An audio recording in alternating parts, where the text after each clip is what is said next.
Well, I told the guys in the locker room that'll go in the book one day, to turn it over 24 times and win. And so this may sound crazy, but those are the best wins.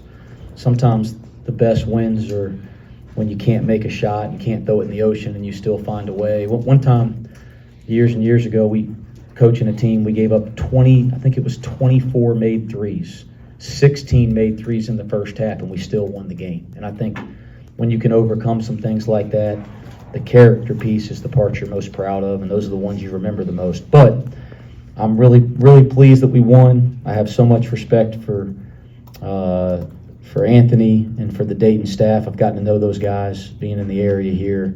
I respect them as people, I respect them as coaches, and I respect their program a lot. I don't think of them as an Atlantic 10 team. I think of them as a Power 4 team. So we found a way to win a game against a big-time program and a big-time team at home, and that part I'm really pleased with. I thought the running game had its good moments and bad moments, but when we were able to kind of crack them in transition there late in the second half, I think that's why you do it. It's a collective effect. It's not always going to happen early, but I thought it had some signs that you could see it could be really good. We got a lot of work to do defensively. We have a lot of work to do on the glass. We have a lot of work to do with our half-court offense when we play against different kinds of defenses. They were switching everything tonight, and we got a little stagnant. And we'll tell you what, it's a lot more fun to learn when you're winning. But we better take it as serious as we get back into the tape and get back to work with the players as if we wouldn't have won the game, because we do have quite a bit to do. But pleased that we found a way to win in spite of not playing our best basketball. Open it up for questions, Chad. You mentioned this a little bit. Last week. Is this the hard part about not pulling back on wanting your team to play fast when you see as many kind of silly turnovers as they had tonight? A coach probably clearly wants to say, all right, maybe we should slow it down a little bit.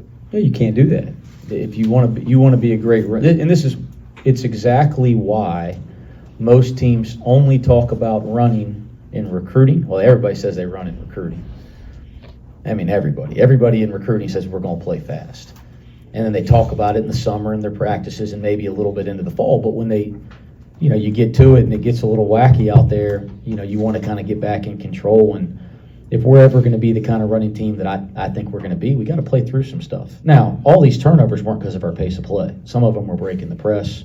Some of them were footwork turnovers. Some of them were casual turnovers.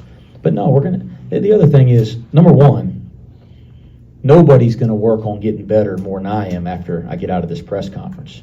But number two, we won. So let's talk about winning too. Let's not just talk about everything we didn't do damn well. I mean, we just beat Dayton at home with a new team, and the team is trying to figure out how to get better. So I ain't going to let you guys make it negative. We might get negative in the film tomorrow a little bit, but this should be about the fact that we won first and foremost. We won the damn game. And that matters. By the way, the trait to find a way to win a game matters more than any detail or X and O or problem that happened during the game. We can bottle that trait up and keep it all year. We're going to be just fine. But, yeah, there's a lot to work on, and we're going to get to work on it tomorrow. But tonight, these guys need to enjoy winning. By the way, how great was Fifth Third tonight? When we made good plays and hustle plays, that place was on fire, and I'm glad our guys got to experience what it can be like in there. Baba Miller didn't score till 9:06 remaining. What happened in the first 31 minutes, and then what happened once he took off, because he winds up plus 14 for you?